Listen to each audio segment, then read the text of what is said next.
నేడు ఏపీలోని 127 మండలాల్లో తీవ్ర వడగాల్పులు, 173 మండలాల్లో వడగాల్పులు వీచే అవకాశం ఉందని ఏపీ విపత్తుల నిర్వహణ తెలిపింది. రేపు 92 మండలాల్లో తీవ్ర వడగాల్పులు, 190 మండలాల్లో వడగాల్పులు వీచే అవకాశం ఉందని పేర్కొంది. మిగిలిన చోట్ల కూడా ఎండ ప్రభావం చూపే అవకాశం ఉంది. ప్రజలు ఎండ తీవ్రత పట్ల అప్రమత్తంగా ఉండాలని సూచించింది. ముఖ్యంగా వృద్ధులు, గర్భిణీలు, బాలింతలు తగిన జాగ్రత్తలు తీసుకోవాలని చెప్పింది.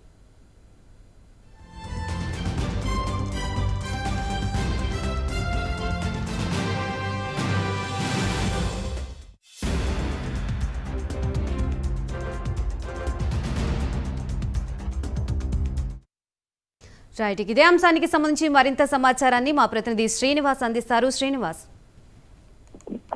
ఆంధ్రప్రదేశ్ లో నేడు రేపు తీవ్ర వడగాల్పులు ఉంటున్నట్లు ఆంధ్రప్రదేశ్ విపత్తుల నిర్వహణ సంస్థ పేర్కొనడం జరిగింది. ముఖ్యంగా నేడు ఆంధ్రప్రదేశ్ వ్యాప్తంగా 127 మండలాలలో తీవ్ర వడగాల్పులు, అదేవిధంగా రేపు 173 మండలాలలో 92 మండలాలలో కూడా తీవ్ర వడగాల్పులు ఉంటున్నట్లు కూడా స్పష్టం చేయడం జరిగింది. అయితే ముఖ్యంగా చూస్తే నేడు 127, 173, అదేవిధంగా రేపు 92 మండలాలు, అదేవిధంగా 190 మండలాలలో తీవ్ర వడగాల్పులు వీసే అవకాశం ఉన్నట్లు కూడా స్పష్టం చేయడం జరిగింది. ప్రజలు ఎండ తీవ్రత పట్ల అప్రమత్తంగా ఉండాలని ముఖ్యంగా సూచించడం జరిగింది. ముఖ్యంగా వృద్ధులు, గర్భిణీలు, బాలింతలు తగిన జాగ్రత్తలు తీసుకోవాలని కూడా పేర్కొనడం జరిగింది. అంటే ఈ రోజు చూసినట్లయితే కనుక విజయనగరం, మన్యం, అల్లూరి, అనకాపల్లి, కాకినాడ, కోనసీమ, ఉభయ గోదావరి జిల్లాలలో కొన్ని ప్రాంతాల్లో 45 డిగ్రీల నుంచి 47 డిగ్రీల వరకు ఉష్ణోగ్రతలు నమోదయ్యే అవకాశం ఉంది.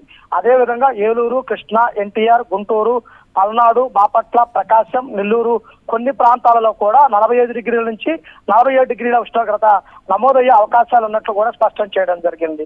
ఎండలకు ఏదైనా అత్యవసర పనులుంటే తప్పితే మిగిలిన టైంలో బయటికి రాకుండా ఉండే విధంగా జాగ్రత్త తీసుకోవాలి. అవసరమైన విధంగా త్రాగునీరు అందుబాటులో ఉంచుకొని త్రాగునీరు తాగుతూ ఉండాలి. బాడీ డిహైడ్రేట్ కాకుండా ఉండకుండా జాగ్రత్తలు తీసుకోవాలని కూడా సూచనలు జారీ చేయడం జరిగింది. అంటే చూస్తే కనుక ఈ రోజు రేపు విపరీతమైన వడగాల్పులు ఉన్న నేపథ్యంలో ఎవరు ఎటువంటి వడదెబ్బలు తగలకుండా జాగ్రత్తలు తీసుకోవాలని కూడా విపత్తుల శాఖ స్పష్టం చేయడం జరిగింది. అదేవిధంగా ముందుగానే హెచ్చరించడం కూడా జరిగింది. Right, thank you Srinivas.